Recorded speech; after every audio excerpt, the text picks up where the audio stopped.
Hello students, welcome to DNS. आज हम लोग यूनिट नंबर 5 के मोस्ट इम्पॉर्टेंट जो भी एमसीक्यू क्वेश्चंस हैं उन्हें डिस्कस करेंगे।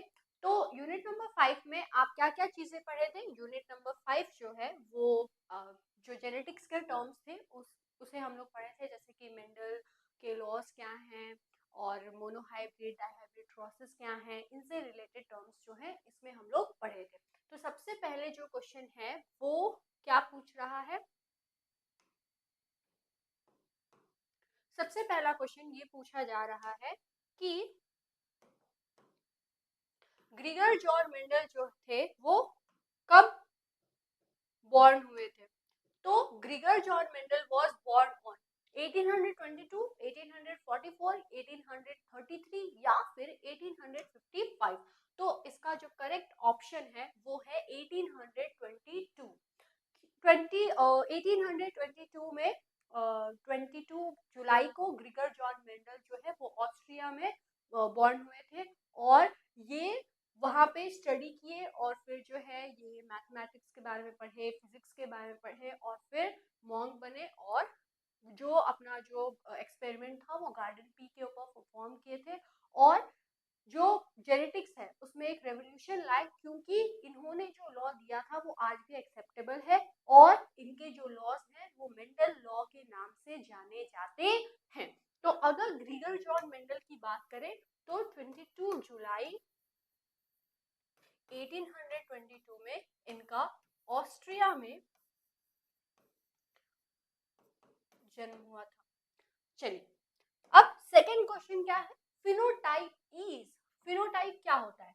फिनोटाइप जो है वो पहला ऑप्शन है physical appearance of individual, genotype of a individual, both A and B and none.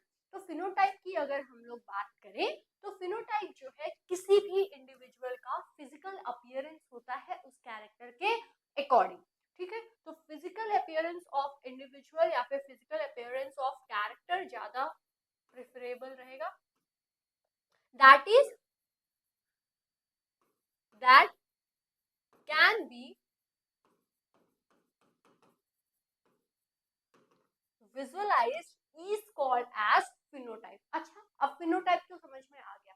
Genotype क्या होता है? जीनोटाइप मतलब जीन्स की कॉम्बिनेशन, अलील्स की कॉम्बिनेशन, ऐसी कॉम्बिनेशन, ऐसा एलिलिक कॉम्बिनेशन, ऐसा जीन्स का कॉम्बिनेशन जिसकी वजह से वो जो कैरेक्टर है वो विजुअलाइज हो रहा है, उसे जो है जीनोटाइप कहते हैं। मतलब क्या है? जीनोटाइप को भले हम लोग देख ना सके क्योंकि वो जीन की कॉम्बिनेशन, अलील की कॉम्बिनेशन को रिप्रेजेंट करता है, लेकिन उस जीनोटाइप के हिसाब से ही फिनोटाइप जो है उस इंडिविजुअल का अपीयर होता है। नेक्स्ट क्वेश्चन क्या है? Recessive alleles are represented by lower case letter. जो अलील्स हैं वो, जो रिसेसिव एलील्स होते हैं वो लोअर केस लेटर से रिप्रेजेंट होते हैं। ये स्टेटमेंट ट्रू है। अब थोड़ा सा हम लोग समझते हैं कि एलील क्या होता है, रिसेसिव एलील क्या है। तो सबसे पहले हमें पता होना चाहिए जीन क्या है। जीन वो यूनिट ऑफ हेरिडिटी है जो कि किसी पर्टिकुलर कैरेक्टर के लिए रिस्पॉन्सिबल होता है। एक जीन जो है वो एक कैरेक्टर के लिए रिस्पॉन्सिबल होता है और एक जीन के दो अल्टरनेटिव फॉर्म्स प्रेजेंट होते हैं। ये क्या होते हैं? एलील। मतलब अगर हम लोग बात करें तो एक जीन में दो अलील प्रेजेंट होते हैं। ये अलील जो है ना दोनों, ये क्या होते हैं? डोमिनेंट अलील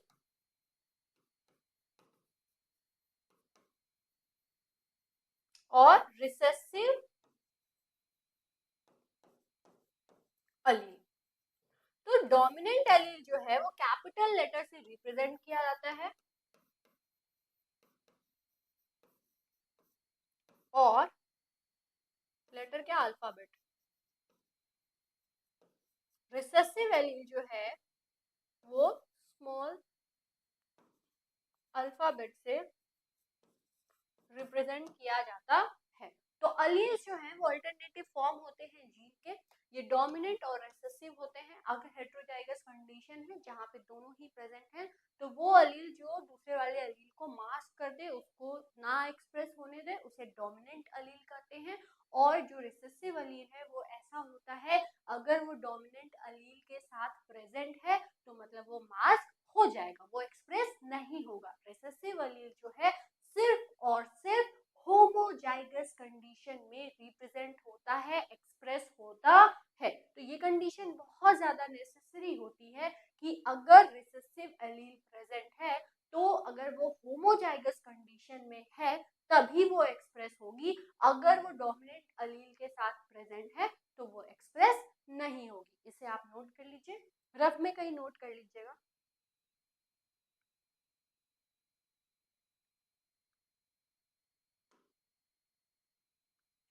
नेक्स्ट क्वेश्चन क्या है? Heterozygous are those which have one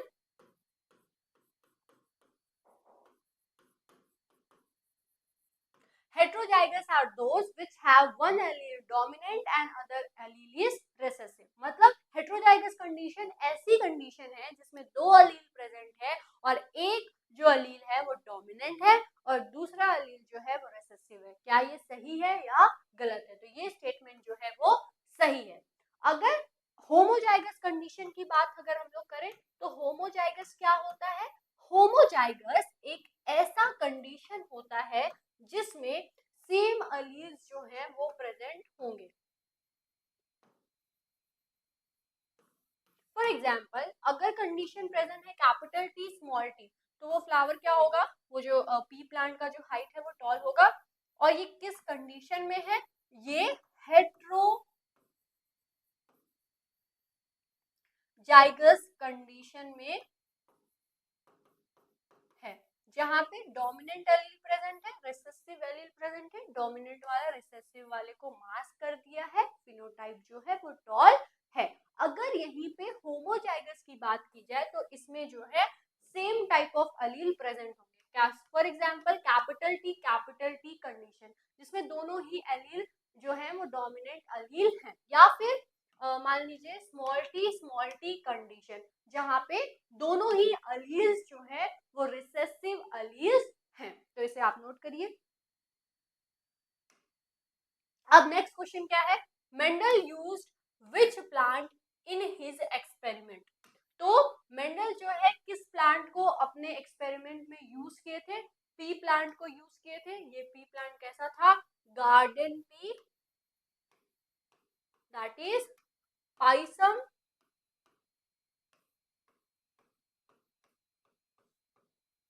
sativum. ये गार्डन पी का बायोलॉजिकल नेम है। अगर हम लोग बात करें, जब भी आप किसी का भी बायोलॉजिकल या जूलॉजिकल नेम लिखें किसी भी स्पेसीज का, तो उस चीज को ये चीज हमेशा ध्यान रखिएगा कि जो जीनस नेम है वो हमेशा कैपिटल से स्टार्ट होगा और जो स्पेसीज का नाम रहेगा वो स्मॉल लेटर से स्टार्ट होगा। और अगर आप कभी इसे लिख रहे हैं तो दोनों को ही सेपरेटली अंडरलाइन करके लिखिएगा, क्योंकि अगर ऐसा आप नहीं करते तो कभी कभी एग्जामिनेशन पे इस चीज पे भी नंबर कट जाता है। क्या करते हैं बच्चे कि पूरा नाम लिख देंगे लेकिन जो अंडरलाइन है वो नहीं करेंगे, और ये क्या हो जाता है? ये गलत हो जाता है। जब भी आप किसी भी चीज का बोटैनिकल नेम लिख रहे हैं या जूलॉजिकल नेम लिख रहे हैं तो उस स्पेसीज के जो रूल्स हैं उसको फॉलो करना चाहिए। ठीक है, चलिए नेक्स्ट क्वेश्चन क्या है? लॉ ऑफ इंडिपेंडेंट असॉर्टमेंट जो है उसका रेशियो क्या है? Phenotypic ratio. मतलब लॉ ऑफ इंडिपेंडेंट असॉर्टमेंट जो है उसका फिनोटिपिक रेशियो क्या है? तो लॉ ऑफ इंडिपेंडेंट असॉर्टमेंट का फिनोटिपिक रेशियो है 9:3:3:1। मेंडल 3 लॉ दिए थे। पहला लॉ क्या था? Law of dominance. दूसरा लॉ क्या था? Law of segregation. तीसरा क्या था? Law of independent assortment. Law of segregation के अगर फिनोटिपिक रेशियो को हम लोग देखें तो वो कितना आया था? 3:1। अगर जीनोटिपिक रेशियो को देखें तो 1:2:1 आया था। अगर लॉ ऑफ इंडिपेंडेंट असॉर्टमेंट को देखें तो इसका जो फिनोटिपिक रेशियो था वो 9:3:3:1 आया था। अब आप जल्दी से बताइए कि जो लॉ ऑफ इंडिपेंडेंट असॉर्टमेंट था उसका जीनोटिपिक रेशियो क्या था। इसको याद कराने का हम ट्रिक भी बताए थे। चलिए, phenotypic ratio of incomplete dominance. Phenotypic ratio जो है इनकम्प्लीट डोमिनेंस का क्या है? तो अगर आप फिनोटिपिक रेशियो को देखें तो फिनोटिपिक रेशियो जो था इनकम्प्लीट डोमिनेंस का वो क्या था? फिनोटिपिक रेशियो जब इनकम्प्लीट डोमिनेंस के अंदर देखा गया था तो वो मेंडल के रेशियो को नहीं फॉलो कर रहा था। मेंडल के रेशियो के हिसाब से जब भी मोनोहाइब्रिड क्रॉस हो रहा है तो उसका फिनोटिपिक रेशियो 3:1 आना चाहिए और जीनोटिपिक रेशियो 1:2:1 आना चाहिए। लेकिन इनकम्प्लीट डोमिनेंस में मेंडल के ये रेशियो नहीं देखने को मिले थे और इसमें जो फिनोटिपिक रेशियो था वो क्या था?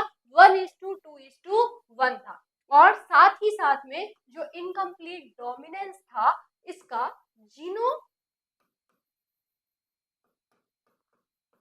जीनोटिपिक रेशियो भी 1:2:1 था। तो जीनोटिपिक रेशियो तो मेंडल के लॉ को फॉलो कर रहा था, लेकिन फिनोटिपिक रेशियो जो था वो मॉडिफाइड मेंडल रेशियो था, दैट इज 1:2:1। नेक्स्ट क्वेश्चन क्या है? Genic balance theory was given by. Genic balance theory जो कि सेक्स डिटरमिनेशन थ्योरी थी, ड्रोसोफिला के केस में दी गई थी, किसके द्वारा दी गई थी? केल्विन ब्रिज द्वारा दी गई थी। The ratio of x upon a, if the ratio of x upon a is 1, then it represent। अब जेनिक बैलेंस रेशियो में क्या कहा गया था कि x अपॉन a का रेशियो दिया गया था और x क्या रिप्रेजेंट कर रहा था? Number of x chromosome and upon the allosomal chromosome. ठीक है, तो autosomal number of sets of autosomal chromosome. तो इसका जो रेशियो है अगर ये 1 आ रहा है मतलब ये क्या चीज किस चीज को रिप्रेजेंट कर रहा था कि अगर x अपॉन a रेशियो 1 आ रहा है मतलब कि वो जो ऑफस्प्रिंग है वो क्या होगी? फीमेल होगी। तो x अपॉन ए रेशियो को अगर हम लोग देखें तो x अपॉन ए रेशियो किस चीज को बताता है? Number of x chromosome upon autosomal sets को रिप्रेजेंट करता है। x अपॉन ए की अगर हम लोग बात करें तो x इस चीज को रिप्रेजेंट करता है कि जो क्रोमोसोम है x क्रोमोसोम उसके कितने नंबर्स हैं, और a की अगर हम लोग बात करें तो a जो है ऑटोसोमल सेट्स को बताता है कि वो जो ऑटोसोमल सेट है उस इंडिविजुअल के अंदर वो कितना है, मतलब डिप्लॉयड है, ट्रिप्लॉयड है, टेट्राप्लॉयड है, इस कंडीशन को बताता है। तो x upon a ratio represent number of x chromosome upon autosomal sets. इसमें एलोसोमल अगर लिखा रहेगा तो वो क्या हो जाएगा? वो गलत हो जाएगा। क्यों? क्योंकि एलोसोमल जो है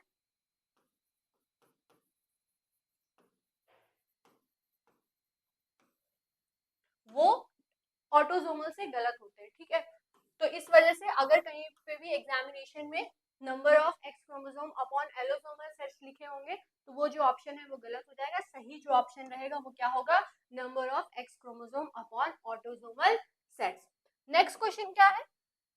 Doses compensation refers to equalize the copy number of X chromosomes present in male and female of a species. This statement is true. Doses compensation एक ऐसा प्रोसेस होता है जो कि इस चीज को बैलेंस करने का काम करता है कि जो जेनेटिक प्रोडक्ट है मेल एंड फीमेल में उनके एलोसोमल क्रोमोसोम्स की वजह से वो इक्वल रहे, वो इक्वलाइज रहे। तो ये जो प्रोसेस है, ये जो बात बताई गई है डोसेस कंपनसेशन के बारे में, ये जो स्टेटमेंट है ये ट्रू है।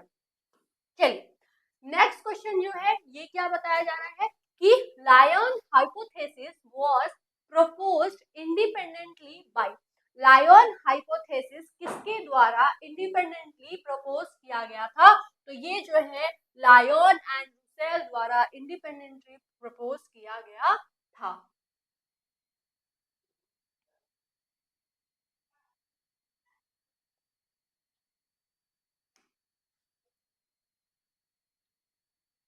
hypertrichosis pinna और इस इज फाउंड इन, ये जो सिम्टम है ये किसमें देखने को मिलता है, ये जो ट्रेट है ये किसके अंदर देखने को मिलता है, ये ह्यूमन के मेल्स में देखने को मिलता है, जिसमें होता क्या है, hairs are present on ear, तो ह्यूमन मेल में ये देखने को मिलता है। अब हीमोफीलिया क्या है, हीमोफीलिया जो है एक्स लिंक्ड ट्रेट है। नेक्स्ट क्वेश्चन क्या पूछ रहा है, which of the following statement is true about haemophilia, haemophilia के बारे में कौन सा स्टेटमेंट सही है, तो सारे स्टेटमेंट को बहुत ध्यान से पढ़ना होगा। पहला स्टेटमेंट है मेल्स आर कैरियर, ये तो गलत बात है। फीमेल्स आर कैरियर, ये स्टेटमेंट सही है। बोथ आर कैरियर, ये भी नहीं होगा। जो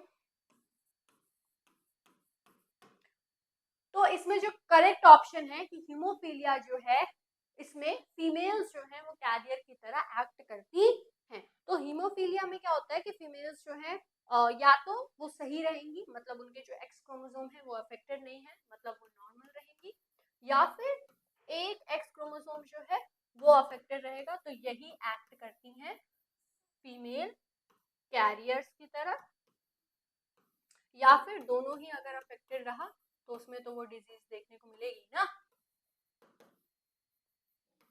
अगर मेल्स को भी थोड़ा सा समझ लेते हैं कि क्यों ये स्टेटमेंट गलत है कि मेल्स कैरियर क्यों नहीं होंगे, तो मेल्स में क्या होता है, एक्स वाई कंडीशन होती है ना, तो दो ही चीज देखने को मिलेगी, या तो हीमोफीलिया जो है वो एक्स क्रोमोसोम पे जो ट्रेट है ये नहीं अफेक्ट डाल रहा है, मतलब वो नॉर्मल होगा, या फिर उसका जो एक्स क्रोमोसोम है वो अफेक्टेड होगा जिसकी वजह से वो डिजीज्ड मेल होगा। तो अगर आप कभी भी देखें हीमोफीलिया को, तो हीमोफीलिया में जो फीमेल्स है वही कैरियर की तरह एक्ट करते हैं, कभी भी मेल्स जो है वो हीमोफीलिया में कैरियर्स की तरह एक्ट नहीं करते हैं। नेक्स्ट क्वेश्चन क्या है, colour blindness was discovered by, colour blindness जो है वो किसके द्वारा डिस्कवर किया गया था, तो कलर ब्लाइंडनेस जो है वो जॉन द्वारा डिस्कवर किया गया था। Test cross determines the, test cross जो है वो किस चीज को डिटरमाइन करता है, तो टेस्ट क्रॉस जो है वो genotype of the F2 plant को डिटरमाइन करता है। उसके बाद genotype of dominant plant can be determined bye, अगर जीनोटाइप को जानना है डोमिनेंट प्लांट के तो इसको किस तरीके से डिटरमाइन किया जा सकता है, तो this can be determined by test cross.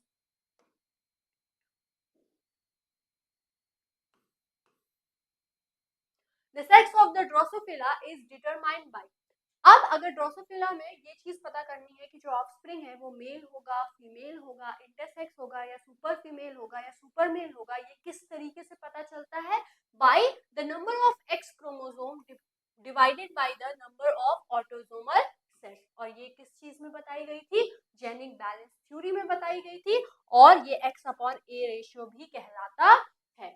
Last, A human egg that has not been fertilized include, अगर human egg है और वो अभी उसकी फर्टिलाइजेशन नहीं हुई है तो उसके पास क्या जो क्रोमोसोम्स है वो प्रेजेंट होंगे, तो उसके पास जो है एक सिंगल एक्स क्रोमोसोम प्रेजेंट होगा। ऐसा क्यों है, क्योंकि ये ह्यूमन एग है और ये जो है फीमेल गैमेट है, तो फीमेल गैमेट जो है वो हमेशा एन कंडीशन में रहती है और अभी ये फर्टिलाइज नहीं हुई है, तो इसका मतलब ये जो है सिंगल एक्स क्रोमोसोम इसमें प्रेजेंट होगा। क्यों, क्योंकि फीमेल्स में जो है एक्सएस कंडीशन होती है और फीमेल के गैमेट में